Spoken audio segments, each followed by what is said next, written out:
Hi, and welcome to one of my favorite editions of all things aviation and aerospace, an entire show dedicated to informing you about aviation scholarship opportunities. I am your host, Vince Mickens, and as you all know, this podcast is about showcasing opportunities and presenting possibilities that are available in the aviation and aerospace industries, regardless of your skill set.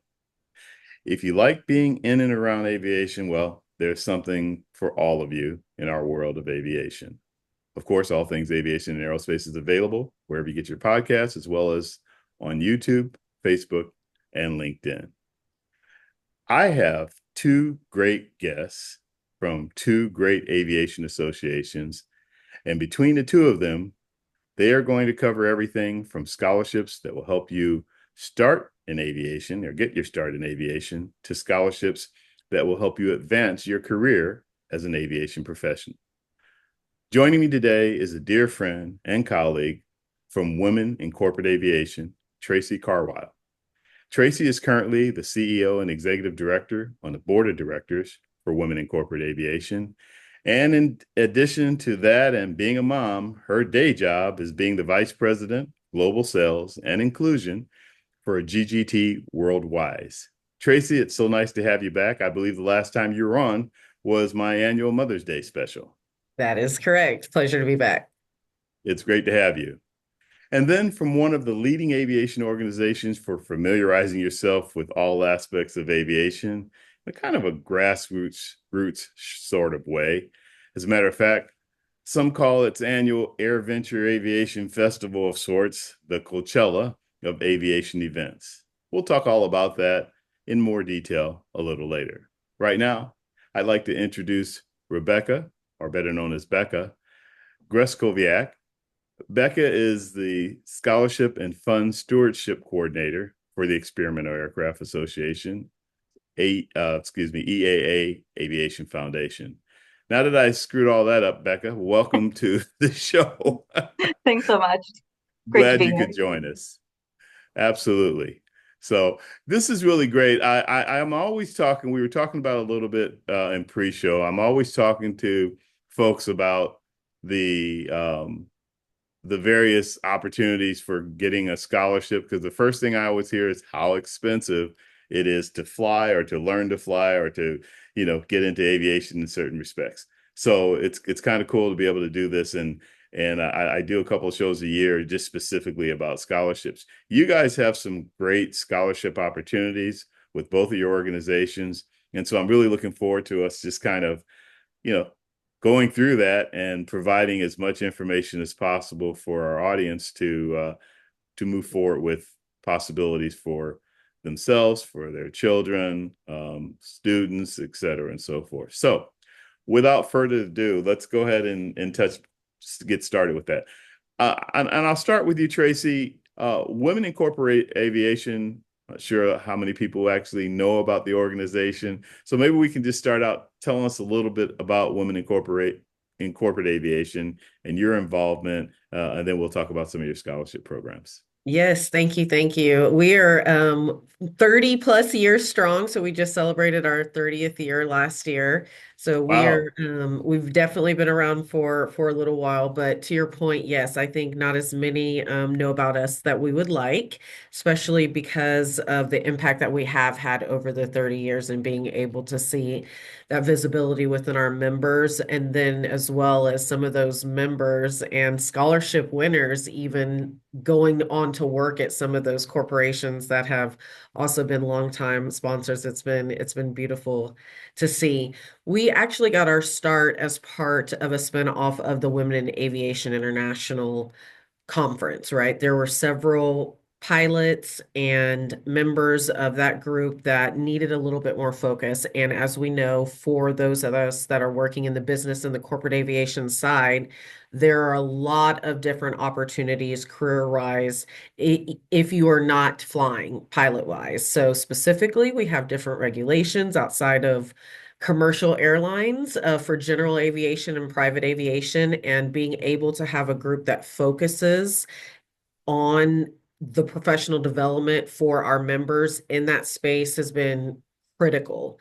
We for business aviation and corporate aviation, it is a different side of regulations from aircraft mechanics to flight attendants for those technical roles to even those that are people might not even know about, meaning data software, sales, aircraft brokering, and schedulers and dispatchers. So the need was there for an association to grow and get some of that talent on the business aviation side and maintain that and kind of compete with the airlines and get our name out there that we are an opportunity for a career path and for growth opportunities.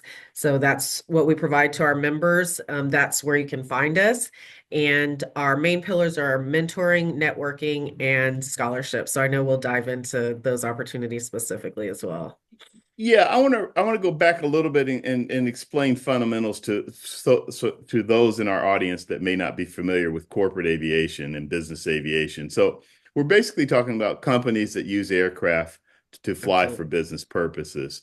And then you took it a step further in that, yes, you can be a pilot, you can be a corporate pilot and things like that, or you can be a mechanic working on those aircraft, et cetera. But then there's all these other opportunities that Absolutely. come into play that a lot of times people don't know about. So you mentioned flight attendant. Yeah, there's the flight attendant on the airlines that has to take care of anywhere from 50 to, 250 people.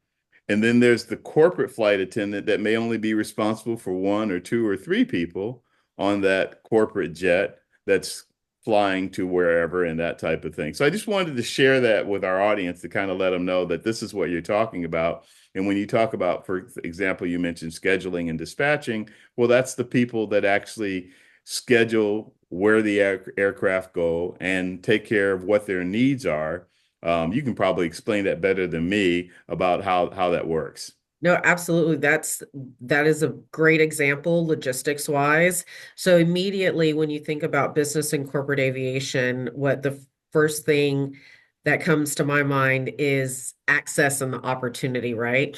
And women in corporate aviation, we serve our members and the industry by making that connection and ensuring that those corporations that do have openings know that our members are interested in those.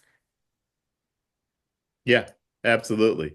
On the other side of the fence, so to speak, is general aviation, which business aviation is a part of, but we're talking more about somebody that's just getting started, wants to get their private pilot's license and fly a small plane. And that's where the Experimental Aircraft Association, better known as EAA, really comes into play. Becca, we have a lot of ground to cover with you too, and we're going to cover it with both of you, but I wanted to, at least at the beginning of the show, let people kind of know a little bit more about what EAA is and does, and then we'll talk more about the scholarships and the scholarship programs that you guys have. Definitely. Yeah, so we are EAA, as Vince said. EAA does stand for the Experimental Aircraft Association. So that name really comes from our first mission of really tearing down the barriers to aviation, a lot of the time that being money. So people would have the opportunity to build their own planes, which were available at a portion of a cost that you could buy a new plane for. And that's still in high desire today of people building All their own those, aircraft. yeah, we call those home builds.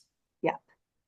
And really from there, we've expanded to be able to be one of the leaders in aviation promoting safety programs, government advocacy, as well as different education opportunities.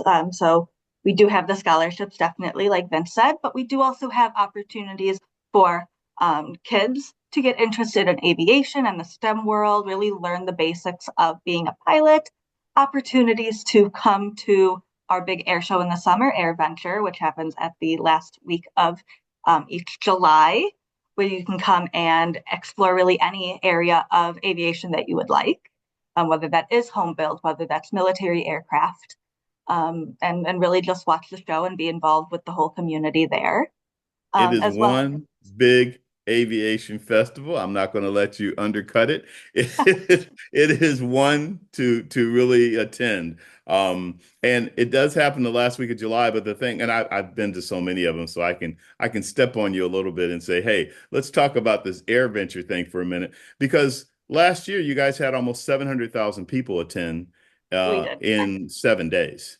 Yes. And people start coming about a week before it starts, and they're still leaving several days after it's over.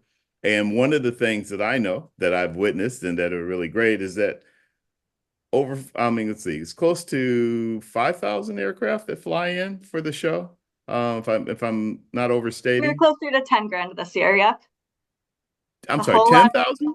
Yes. So whether that's the Oh, so people I was actually flying in understating. the show, you were understating. Yeah. So there's not only Yeah, those who are flying in the show, but the people who are bringing their either home built or bought planes, flying them exactly. in to camp under the wing for the week. Exactly. And if you can just imagine how many aircraft that is, I really can't believe I undercut it like that. All I know is that everywhere you look on that airport and is an aircraft. I mean, it's a huge, and then you see a section for campers and motorhomes. Then you see people camping with tents under their wings.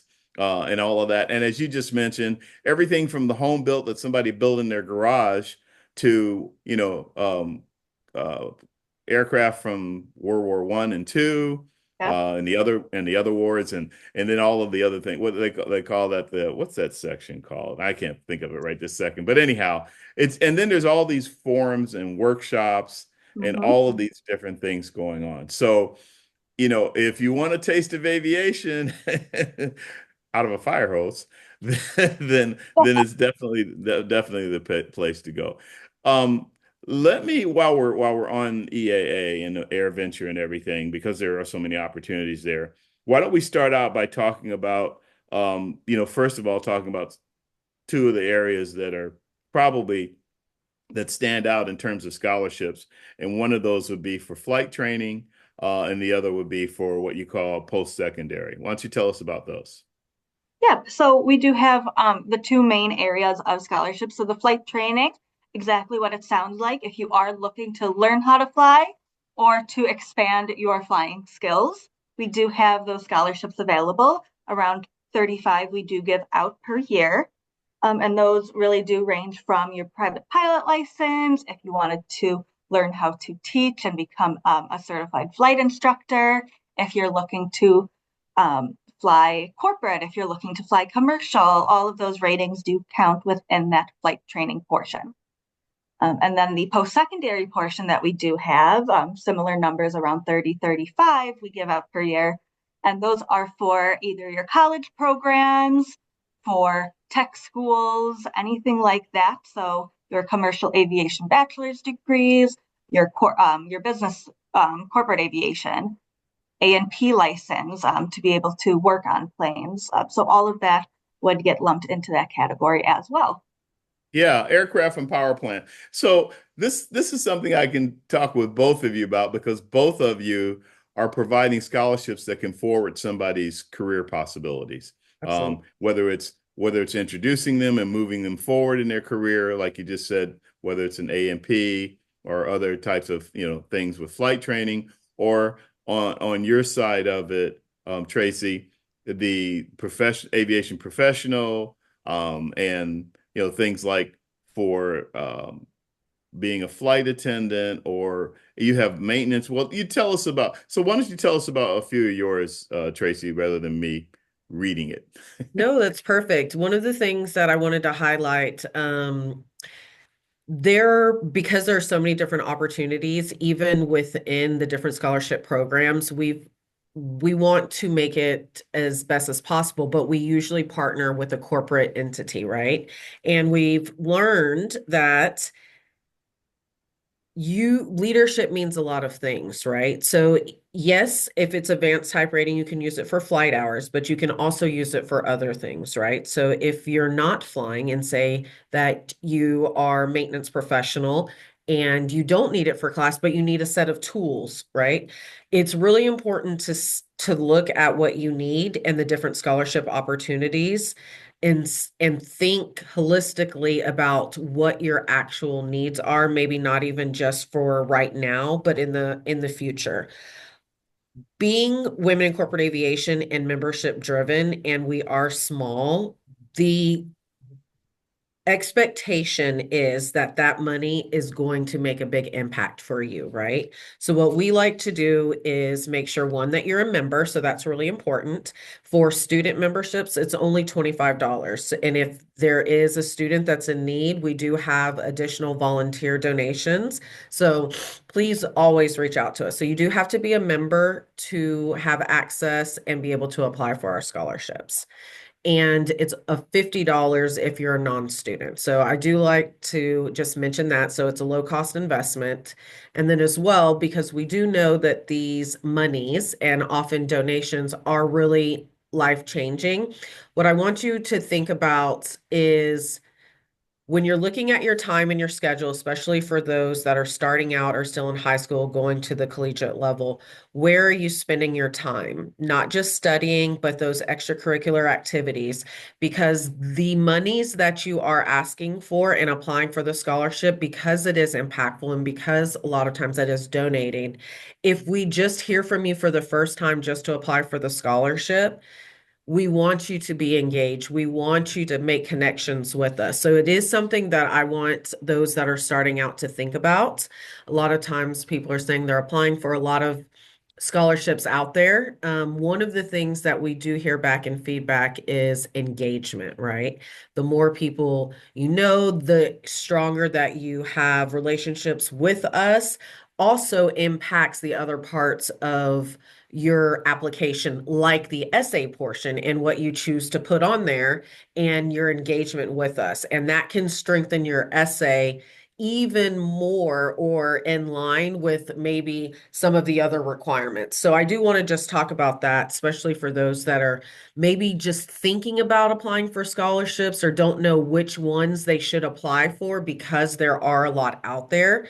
I think it's really important to think about your time and your engagement and what is a scholarship. If you really need this and it's impactful, that also means that someone else really wants to give it to you in hopes that there's a ongoing relationship. And that is the difference between business aviation and corporate aviation and general aviation than the airlines. We are smaller, we are a niche.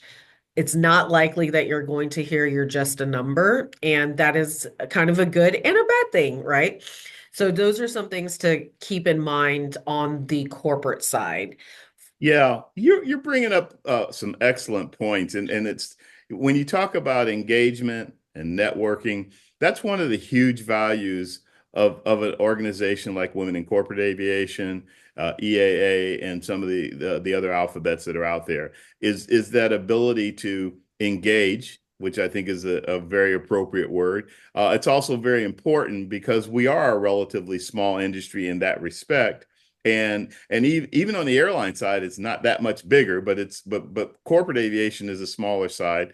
But the importance of networking and being engaged can take you a lot further in your career, a lot more effectively, and actually a lot quicker than if you're just kind of an outsider, just kind of hanging out on the edge and apply for it. It's funny because I had that conversation with you, Becca, the other day when we were having a pre-show call, and you were talking about that on your side of it, about the importance of the engagement and the involvement and passion of people that are interested and want to apply for a scholarship. You want to kind of expand on that a bit? Of course, yeah. That experience and that engagement is really one of the biggest things that we do look at when reviewing applications. So for our applications, we don't require students to be an EAA member for a couple of reasons. One, there is, of course, that financial investment that some students may not be able to afford, really breaking down that barrier, but also because there are so many other great opportunities out there where you could be involved in 100 different things and never have touched EAA. We don't want to discount those students either. But even internally within EAA, there are so many free opportunities to get involved that should be utilized, especially when you are applying for an application. Going back to AirVenture, students 18 and under get in free. So if you are in the area, we're in Wisconsin in Oshkosh. If you are in the area or do have that opportunity to travel, we do have that free entrance for students as Book well your as, hotel ahead of time. yes, definitely. They fill up quickly. For Sounds sure. like it. Yeah, people come in and take over Oshkosh. They take over the entire city, the airport, and not just there. Appleton, which is adjacent to Oshkosh, and a couple of other cities. They just come in and take it over. And then there's Mhm. float planes on that. We didn't mention that. Not to cut into what you're saying, but there's also float planes on the lake nearby. Yeah. So there's just a lot there. But yes, free membership for 18 and under, which is fantastic. Yep. That's probably at least 100,000 of the attendees. Definitely. We do also have a couple hundred chapters around the country and around the world as well, where students can take a free, we call them Young Eagle flights. We gave around 60,000 this past year. So if you do live near an airport or near an EAA chapter, definitely check out those opportunities to get a free flight to see if flight is something that you're definitely interested in. And So you can let's take a break couple that of down those for as a well. second because the EAA chapter, they can find out where a chapter is and the contact information on your website, right? Yep. If you And go to do our they have to be a website, member to do that? they do not. Nope. Okay, But that does kind of cycle into my next point of if you do take a Young Eagles flight, you do get a free student membership. there you And go. that student membership can open a lot of doors. One being our Aero Educate program, which is a fully online STEM program, ages K4 through 12th grade. So to take a Young Eagles flight, you do have to be at least 8 years old, but we do start those Aero Educate programs at the K4 level and go all the way through 12th grade. And like I said, entirely free program.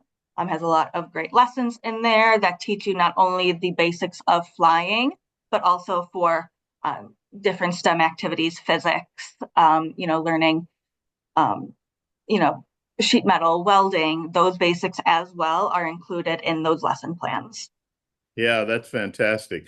Let me I go was going to to, say, no, that go sounds ahead, great. Trace. I'm actually so glad to say that, Becca. I will say that my son, he's 13.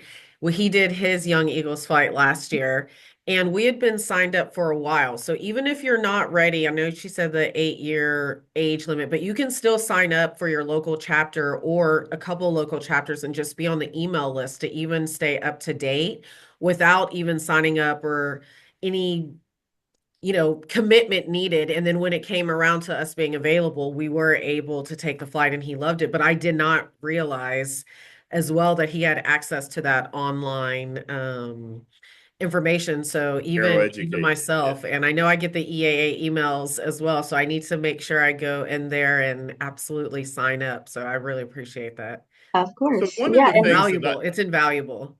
one of the things I like about the Young Eagles program and through the EAA chapters, I tell people all the time that there's a lot of people that say they want to fly, but they haven't really experienced it yet in actual flying an airplane.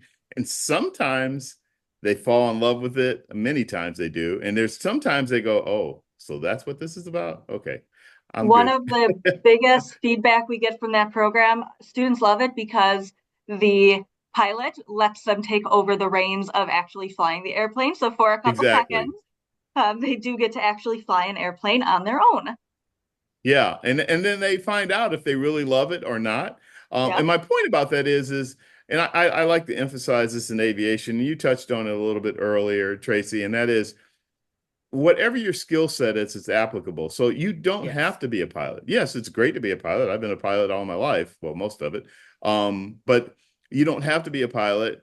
You can work on an aircraft, as you mentioned earlier. You can work as a mechanic, as an avionics technician. You can be a flight attendant, corporate flight attendant. I mean, in this case, in private aviation. So there's all kinds of other things that can be done in the industry. Correct. You just mentioned some of the things, Becca, that you guys have at EAA, in addition to that first flight, and opportunities for them to learn other things that are related to our aviation world. So I think it's really great that both of you are emphasizing that and that's something that's available there.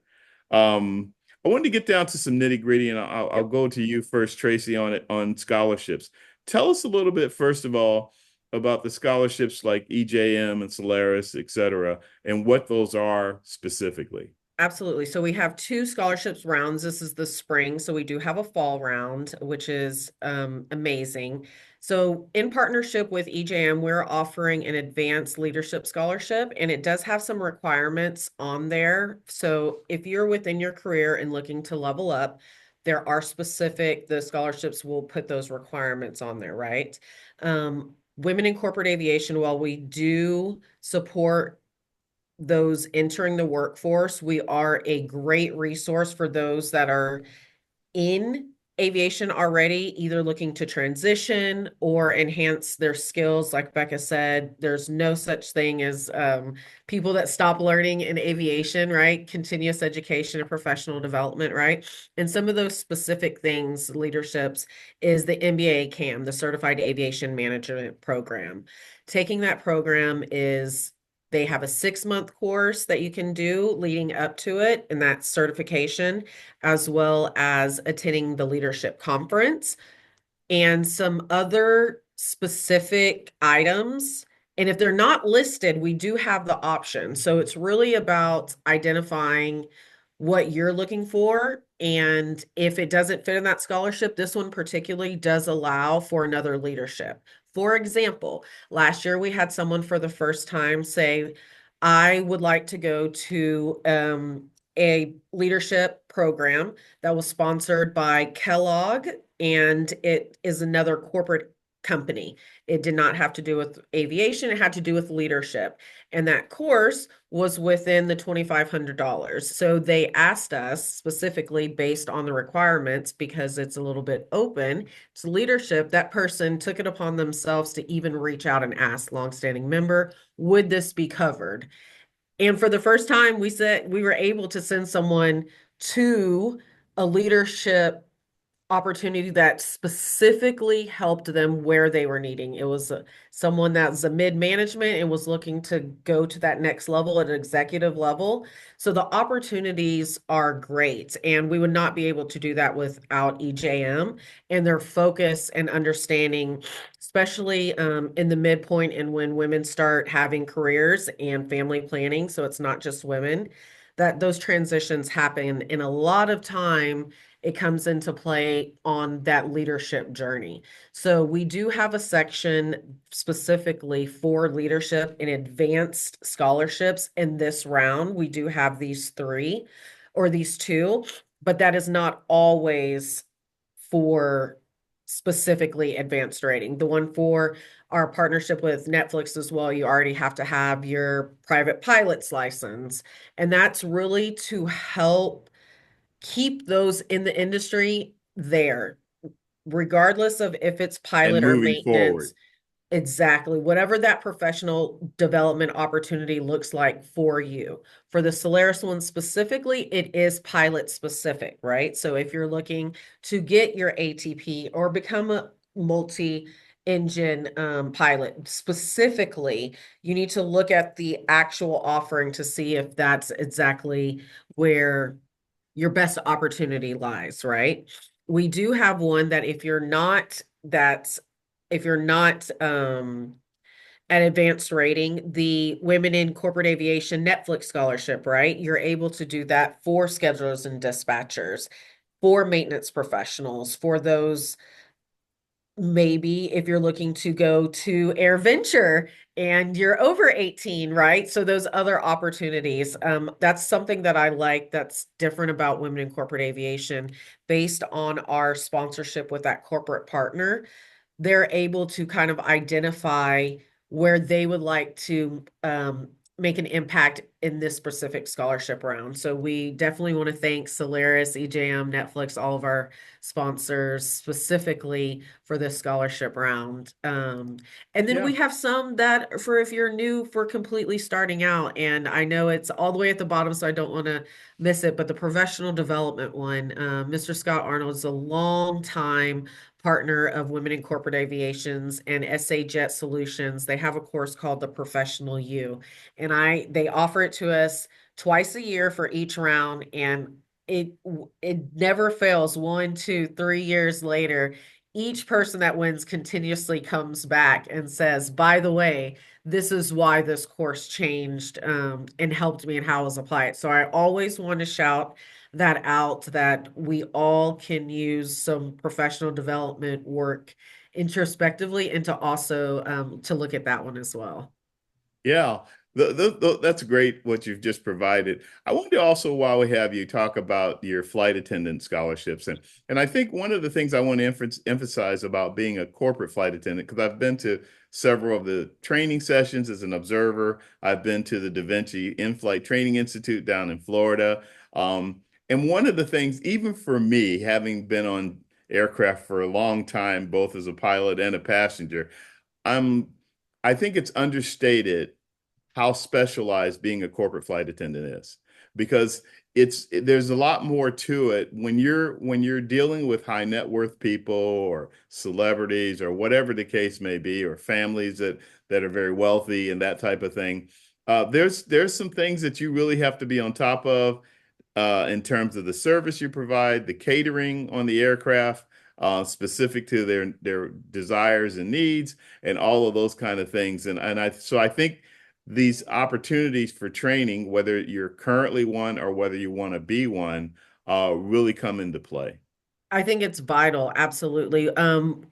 I do want to highlight because unfortunately Hollywood doesn't do a great job of showing all the aspects of flight attendants and cabin crew. I think It's they've kind Hollywood. of I mean, come on. focused on one specific area, which you highlighted, which is serving food, and that's kind of the experience because I fly commercially as well, just like everyone else, and that's kind of our experience with flight attendants, right? But to your point, that is not the same level of service. One thing, flight attendants and cabin crew are crew members. They are not food delivery service providers. So I really like to start off with that. A crew member has specific skill set and training, as well as they have to be trained in the back of that plane for safety, for emergency landing. Absolutely. This is a Absolutely. career and a skill set that has nothing to do with food for starting out. And I do think that some people do not understand that level. And business and corporate aviation, we take safety and security to the extreme. We have to know who's in the back of the plane. We have to know who the passengers are. That's actually a requirement for every single flight. We know which personnel and crew member, to your point, these are really high stakes and specialized situations, which And means they the have to know importance, the aircraft. and you have to know absolutely that skill Yeah. set and learning goes beyond food. So I really want to preface that not only the industry, but women in corporate aviation, our members, our flight attendant members, we know what you do. We know what your worth is, and we are absolutely here to ensure as well as amplify that across the industry. They're crew Yeah. members as I well. actually wanted to emphasize what you're saying, though, because it's a good example. There was, and Recent, forgive that we've had a spate of accidents, but yes, before that, there was an accident in Florida, yes, and it was the flight attendant that saved everybody on that aircraft yes, because she knew where the emergency exit was. She knew how to get everybody to it. And we're talking a small jet. We're not talking something where everything's obvious and it seems like it would be easy, but she had done everything right. And correct. she saved everybody's life on that aircraft. Actually, she was featured at last year's National Business Aviation Association, NBAA, was featured at their convention as a keynote speaker. And she had everybody practically in tears, et cetera, because she was Absolutely. so passionate about her responsibility as a corporate flight attendant. But, if she had, as you said, if she was just serving food, they'd probably all be gone, literally. Correct. I mean, it's that critical and that Correct. important. And it goes for commercial too. I mean, that's their, as you said, their crew. The giving you a soda or something to drink or eat is a not even secondary, it's a tertiary function, it's your Absolutely. safety that's number one. So point taken about that. And you guys have some great scholarships Yes, that to cabin help. safety training, I always absolutely point out. Da Vinci is a longstanding partner. You said that you've been there because they do offer the culinary, but that cabin safety training, regardless of where you go, Air Care Facts, and we do have multiple scholarship offerings that all include either your initial or your recurrent with that cabin safety training. So we highly recommend any member, if you're transitioning from commercial to flight attendant, or you have an interest in becoming a corporate pilot, it is a must. And we want to ensure that you have the best opportunity as well in our industry. So we absolutely offer that. So not only does that cabin safety training, like you mentioned, Vince, emergency exit, but it's CPR training, right? It's life-saving emergencies. You do have to know your plane, and it's taking you outside of the environment of your corporate company where you might be reluctant to ask questions or things like that, and really a focused environment that is nothing but teaching and training your skill set. So it's critical as well for those recurrent trainings, right? And if you're not with a company and you are doing the contract role, you are usually expected to pay those fees on your own, which means that can Exactly. corpse travel that eats into a lot of your also personal expenses. So these are not necessarily just for those initials. We do offer recurrent. If you need a refresher, if you want to take a new food handling, I've seen specific halal and specific courses that are applicable to enhancing your skill set, and you're able to specifically do that with these scholarship opportunities and offerings with a partner that is also committed to making an impact in the industry. Yeah. VVIP International, they are also a long-standing partner as well. And some of these are also offer you do not have to be based in the United States. So if you're not in the United States and you're one of our international members, I want to highlight that several of these Oh, that's very opportunities cool. are Very cool. offered online, and or if you do happen for your work to travel like a flight attendant and you do travel to the States and that opportunity arises, we can work with your scheduling for when you're in the States. We're very flexible.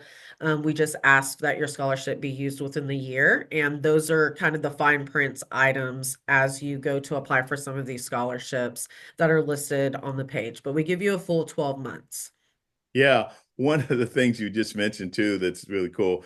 So Da Vinci actually has a cutaway cabin of the actual size Yep. of a particular aircraft, a private aircraft. I won't Donated. get into the Amazing. numbers and everything, but and they have a galley in it and everything, and and so they can practice the emergency procedures and everything else that goes with that. So it's pretty cool to be able to do that. I haven't talked to you in a while, Becca, so let me come back to you for a minute because I there's a few things that really want to point out. So on the other end of the spectrum of people going back to people just getting started with flying and entering flying as a kid, and wanting to either get their private pilot's license, or in this case, what you're going to tell us about is that they can also get their glider certificate, which, by the way, learning how to fly an aircraft that doesn't have an engine, that's a skill and all in itself. It's also very Wow. cool, and it actually teaches you things that can be very valuable to you as a private pilot in a powered aircraft, say. And just to throw that sidebar in there, the aircraft that landed on the Hudson, the reason it landed was minimally damaged and everybody survived was because the captain had glider training early in his career, and he applied that when he was dealing with an emergency landing of that aircraft on the Hudson River. So, anyhow, Becca? Yeah, so the glider training is really popular among especially some of our younger students. For private pilot license, for an aircraft, you do need to be at least 16 years old to be able to solo an aircraft. So that's where all of our scholarships do start, at that 16-year-old age. But if you are interested in getting started earlier on or interested in glider, that's where that glider does come in, because you can start it at age 15. So within that, we do have a third scholarship program, which we call our Ray Aviation Scholars. And those are a little bit more tailored to EAA members and EAA chapters. So if you are a student member at an EAA chapter, so they have those locally, we do have the Ray Aviation Scholarship, where you can get the amount of funding to either fully fund your Ray Aviation Scholarship, or for the private pilot license, or for glider training. So definitely for students who are around that 14, 15 age frame. That is a popular direction to go in. Along that age frame as well, we do have our Air Academy camp here on location in Oshkosh throughout the Yeah, summer. let's talk about the camp for a second. The camp is pretty cool. I actually saw the facilities for that camp and I wanted to go, but I'm too big. Yeah, so for students between the ages of 14 and 18, we do have our Air Academy camp. So students will get hands-on experience with not only flight, so you get to take a flight in a Cessna aircraft, so a single engine aircraft, as well as in our Bell helicopter, which is the So helicopter you that get was both experiences. both experiences. So in an fixed wing aircraft as well as in a helicopter. And then you get hands-on experiences in non-flight as well. So you'll be able to do a sheet metal project. You'll learn welding. You'll be able to do a composite program. You get to go on our flight simulators. Those are all donated to us. Redbird flight simulators. You'll have the opportunity to play around on those as well. I was going to say, you have that in the dorm as well as in the education center, correct? Yes, yeah. So the ones both in the dorm and the education center are not only used for our kids, but are used for our pilot safety programs here, which is another thing that our foundation does sponsor is pilot safety programs. So you can have pilots who go in to be able to do those mock-ups on if it's a really windy day, if you don't have any visibility conditions, if maybe you haven't flown a plane in a while and you're getting back into it. Being able to do simulator time is essential to increasing that safety aspect of training. That's in the Redbird simulators, right? In the Correct. education Yeah. center? Yeah, Yep. which are great. Those are great simulators. They're partial motion. I want to I almost said full motion. I guess you could kind of call them that. You just can't roll the aircraft. But anyhow, they're great. And the other thing is coming back to the camp for the kids. I mean, that dorm is amazing. You know, it's got the bunk beds and everything, but it's got a game room facility downstairs that the kids can also enjoy when they're not learning something about aviation and things like that. I just think it's a very thorough and complete program. Yes, definitely. And really, two things I do want to bounce off on you of. First of all, the scholarships that we do have can help cover camperships, is what we call it, to attend our Air Academy camp. So if you are attending the camp, we do have that opportunity to help cover the tuition costs for you to really break down that financial barrier of being a student and being able to attend our camp here. Outstanding. And with having those scholarships and with having the facility, all sponsored by donor dollars. And that's something as well that our full scholarship program is sponsored by, and all the other activities that we do at EAA are sponsored by our donors. So none of our scholarships would exist. Our education facility here wouldn't exist without the donor program that we do have here. Yeah. So I'm going to ask both of you, and either one of you can answer in whatever order, it doesn't matter. One of the things, so I do a couple of these a year, and one of the things that always comes up that for one reason or another, sometimes kids are kind of almost scared to apply for these great scholarships. And usually the part that scares them the most is the essay that usually is part of it. So for each of you, if you could each, and I'll start with you, Becca, if you can just tell us a little bit about the application procedure, maybe some recommendations that you have for young people and their parents that are helping them apply for these scholarships. Yeah, starting off for anyone out there, you cannot and will not get a scholarship if you do not apply for one. So take that fear out the door and throw it away, because you kind of have to take that fear. And if you're not afraid to do a flip in a plane, why should you be afraid to start an application? That's a good way to start. Yeah. But really, the essays, I went through the college process myself.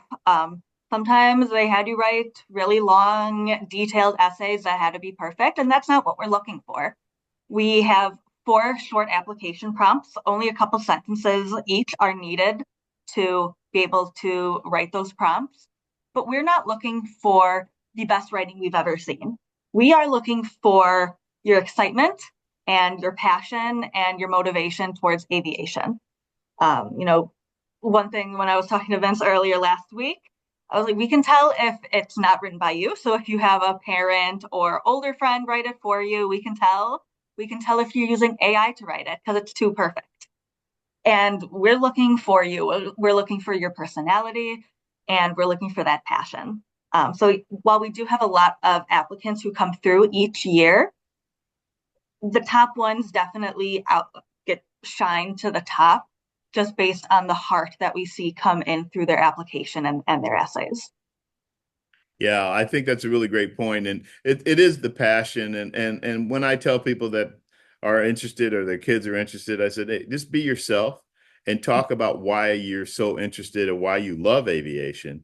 And usually that in itself can do the trick. The other thing I suggest is being persistent about it. So if you do a round of scholarship, apply during a round of scholarships and you don't make it, come back next year and try it again. You guys don't have any restrictions on that, right? They can reapply. Yep.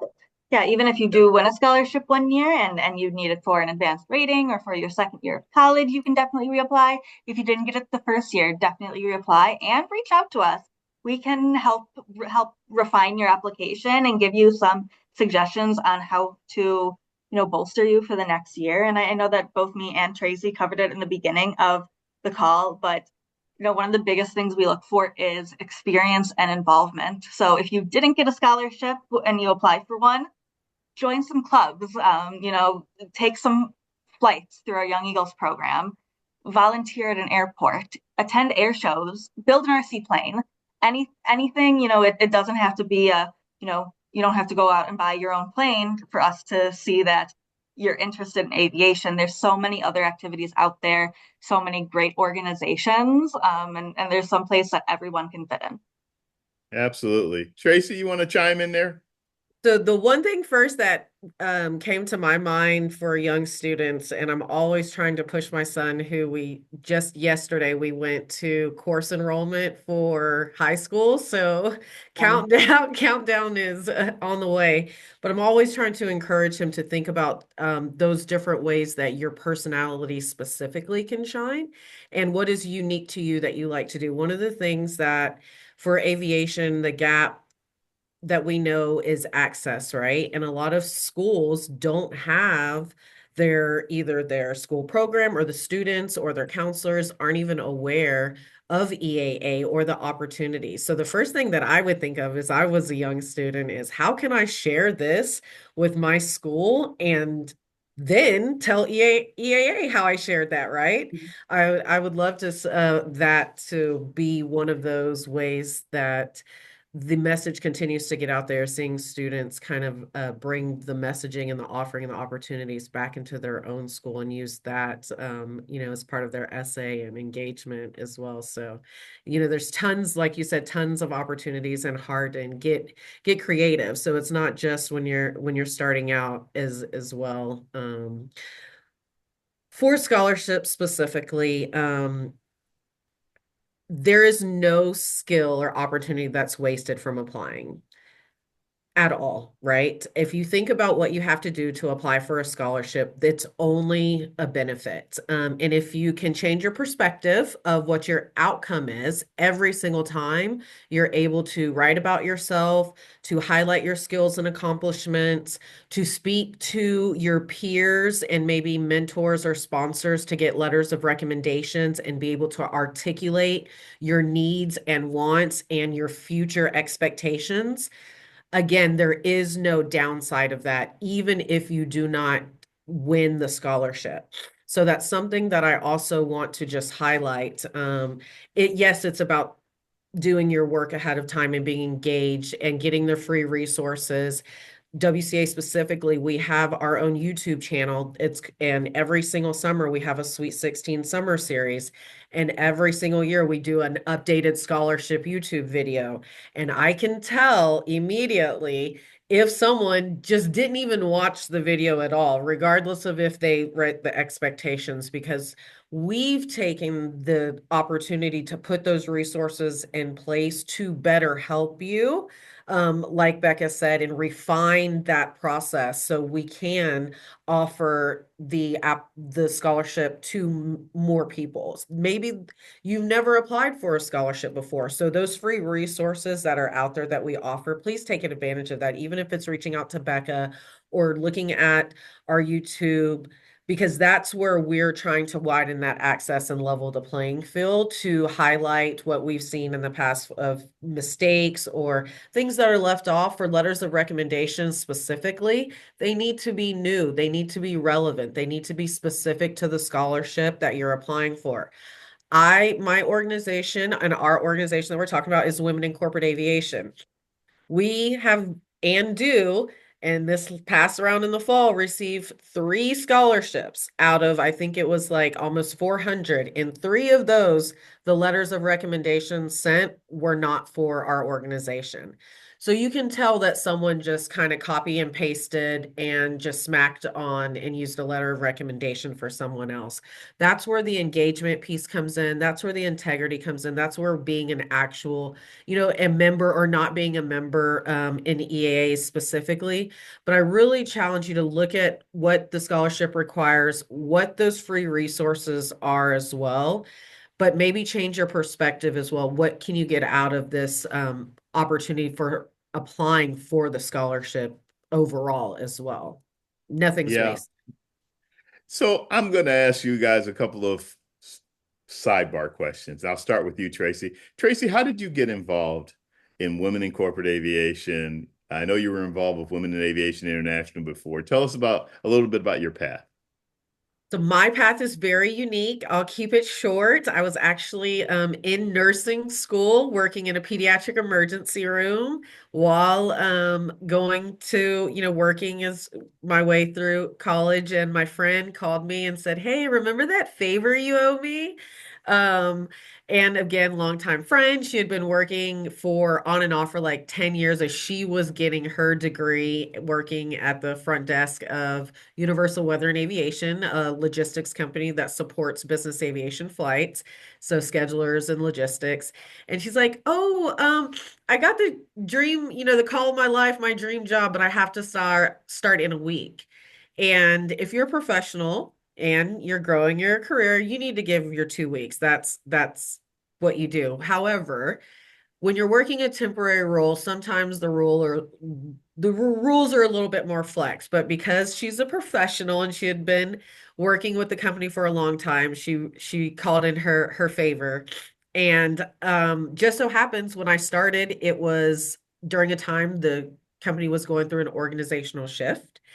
And then there was Hurricane Katrina. So basically, the opportunity arose, and I showed an interest, and the rest is history. I never left. So So you fell into after aviation. I fell into it, yes. So 19 years later, I am an aviation security professional. Is yes. So they're, like you said, non-technical, non-flying, but aviation security. I know we don't highlight as much because there's a lot of confidentiality around it. But if you have a safety background, criminal justice, confidentiality, even contracts. See me after the call as well. There's a lot of opportunities. Well, I was teasing you, but I'm glad to bring it up, and there's a reason I'm asking you, and I'm going to ask Becca the same thing, because the thing I like to point out is a lot of people in aviation, people tend to think that, oh, they were dreaming about aviation since they were 3 years old or something, and that's not Right. always the case. In fact, in many cases, that's not the case. There were other people, there were people that were pursuing, like yourself and others, a whole different career, had nothing to do with our Absolutely. industry, and then things happen, and before you know, they're in our industry, which is great because it goes back to what I said at the very beginning. Whatever your skill set is, you just mentioned security, it applies in this industry. Now, security in corporate aviation is at a whole nother level for sure, but it's still something that is a great example of that. And there's a young lady that's trying to pursue, she was on one of my shows about a month ago, and she's trying to become an airline pilot. But when she was in college, she was studying psychology, you know, and I forget how, but she got introduced to aviation, and as they say, the rest is history. The rest She's is just history. finished at United Aviate Academy, and now she's looking for that first, flying uh, no, I wanted to say a shuttle, but the smaller commuter Peter. airline to the feeder. That's the word I was looking for. To fly a feeder that'll feed into a major job with United and that type of thing. So, Yes, I was about to say I'm definitely one of those people. I didn't take a flight until I was 21, so I was already actually working in that corporate role before I actually went to an airport. The only time I saw aviation was when I saw the planes or museum, and that's why access and what we do is so important, and EAA specifically. I wish I would have known. Yeah, absolutely. back then. So, Right. Becca, your turn. All right. I also fell into aviation. Look. I did not fly, and other than once when I went to Disney when I was in middle school, did not fly in a plane until I was 26, maybe. Um, I came here to EAA because of my background in education. So I come from college admissions, which puts me in a great place to be able to work with students, starting their dreams. And regardless of what age you are, I came here, like I said, didn't take a flight until I'm 26. And last year I got to take a flight in a World War II bomber. So there have been so many great opportunities. I'm not from an aviation background. I grew up by an airport, and I didn't even know about any of the opportunities that, um, you know, even back then we had, EAA chapters, and we had our Young Eagles program, and I just wasn't aware of any of it, which is why it's so important to get the word out of everything Yes, that, indeed. EAA's foundation and all these Yeah. other organizations do for our youth and for our second career seeking students as well. Absolutely. AOPA, Aircraft Owner and Pilots Association, Women in Corporate Aviation, Women in Aviation International, EAA, the Experimental Aircraft Association, and we could go on and on. We call ourselves the aviation alphabets, right? So, Yes. so Aviation no, alphabet. this is great I just did I wanted to sidetrack just a little bit to talk about that because both of you are great examples. And I could tell a million stories. I had some military helicopter pilots, all women. Um, One was an art history major, one was an English lit major, and something else unrelated to aviation. I don't remember the third one. All unrelated to aviation, yet they ended up coming into aviation and being these incredible helicopter pilots, that are doing some great stuff in that world.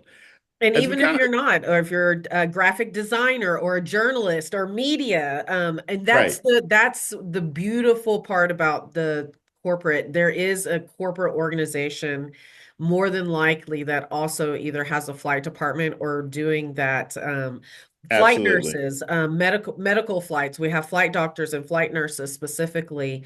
So even Yes.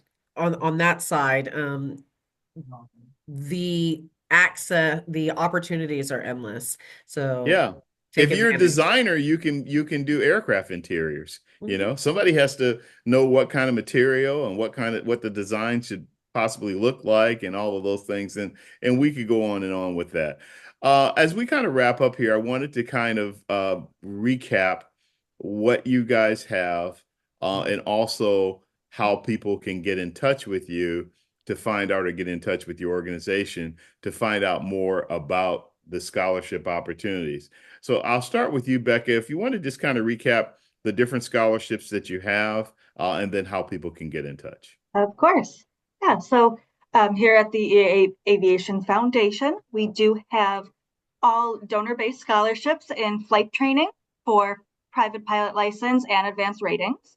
We have post-secondary that can cover aviation-related college or tech programs. We do have camperships that can help cover the tuition of coming to the summer camp in Oshkosh, Wisconsin.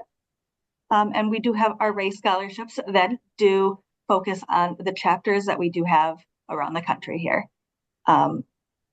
Is EAA as a whole, as a student, take advantage of the free opportunities that we have, whether that's attending AirVenture, doing the Aero Educate online programs, taking a Young Eagles flight. Definitely get involved in any way you can. Absolutely. That's a great summation. And how do they get in touch? For example, what's your website address for scholarships? Yep. EAA.org/scholarships, or you can Okay. email me at scholarships@eaa.org. Split them. There you go. There you And go. also, you can just go to EAA.org and check out your website and Yep. find out all of the different things that EAA offers, particularly for young people interested in aviation. Um, let's go to you, Trace. Yes, so as you mentioned in the opening, our spring scholarship round just opened yesterday. So now is the optimal time, and the window closes March 29th. And we do have those leadership scholarships with EJM for an aviation management. You're looking to enhance your career. We have an advanced rating. You have to hold your private pilot's license. Solaris is offering that. So if it's instrument, commercial, ATP, whatever that looks like for you and your journey. And then Women in Corporate Aviation, we're in partnership with Netflix, offering a $2,500 scholarship as well. And you can use that for many aspects, regardless of what your technical function is, schedulers and dispatchers. That's the one where the opportunity, if there's something that's leadership, then reach out to us. That one has a little bit more open where you can apply the funds. And then we also went over those flight attendant and cabin crew opportunities that are training, that are not just calling it cabin safety, as well as food handling, recurrent as well as initial. So I know a lot of times we see those initial ones out there, but I want to make sure that everyone knows that both of those partners, Da Vinci, VVIP, and Air Care, that if you have already had your initial, then you can use it for recurrent training. So it's just open to both. Sometimes people just see initial and they kind of don't think it applies to them, but it is also for recurrent. And then as well, we discussed that professional use scholarship opportunity as well. And please, please, no matter if you're just starting out, maybe in a career transition, the additional modules that are offered is one-on-one with the creator, and the wealth and depth of information as a professional, I know can help anyone. So to be a member, to apply, sorry, for scholarships for Women in Corporate Aviation, you do need to be a member. Again, that student membership is 25, and it starts at $50 for an individual member if you're not currently enrolled in continuing education.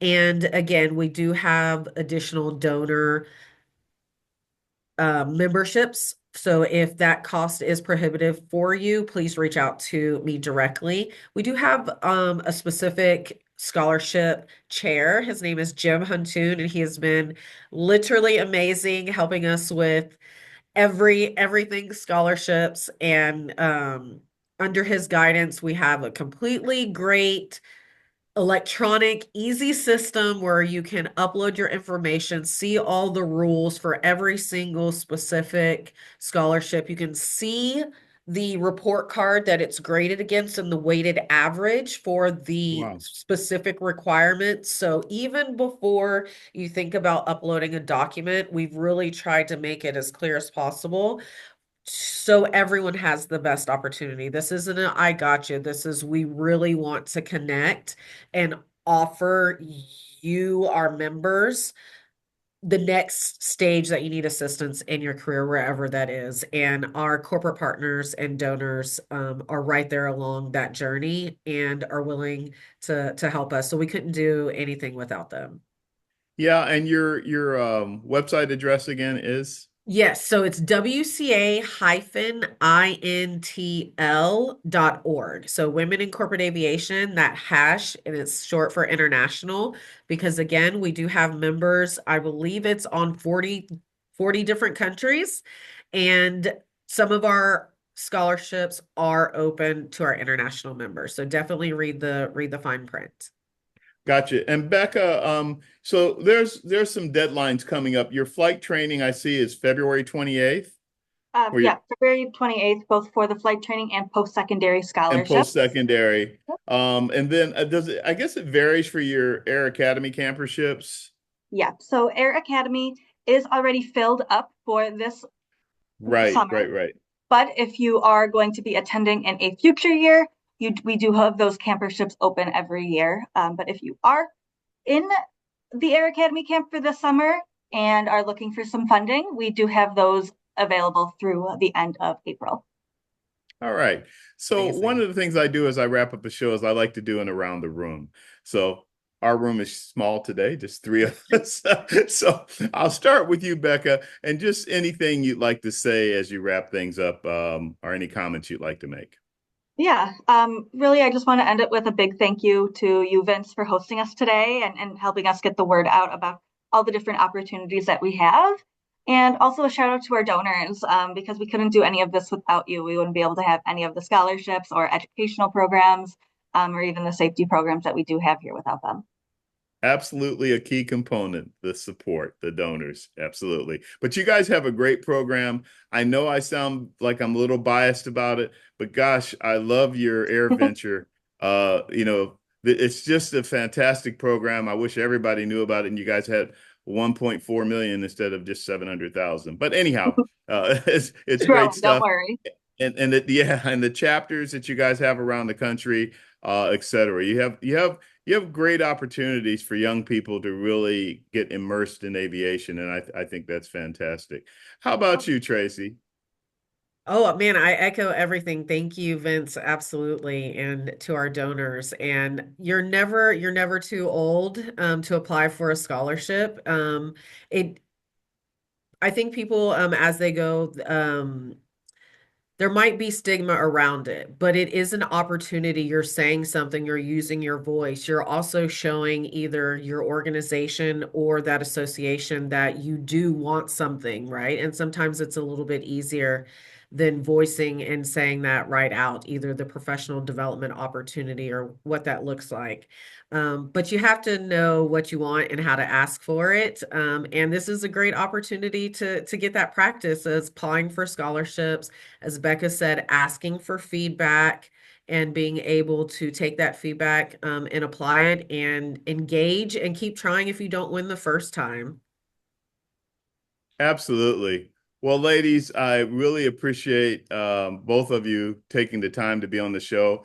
I think you both have great organizations. I love both of your passion for our industry and the things forward that are we're providing for young people and for anybody that's actually whether you're already in it, as you mentioned, and things like that. So it's really great to have you guys, and thank you so much for being on All Things Aviation and Aerospace. Of course, thank you. Thank you. Absolutely, absolutely, absolutely. That's an interesting one. You've been watching and or listening to All Things Aviation and Aerospace, executive produced by me, Vince Mickens, and is a production of the Private Air Media Group. I welcome you to subscribe wherever you get your podcasts, as well as on YouTube, Facebook, and LinkedIn. Hopefully, you found this aviation scholarship special helpful and informative. Please feel free to message me on LinkedIn or Facebook if you have any questions or you'd like to get in touch with these ladies. You can also contact them directly at their organizations, and in case there's something that we may not have covered. Until next time, please stay safe, fly safe if you're a pilot like me, and blue skies. Thanks, everybody. Have a good one.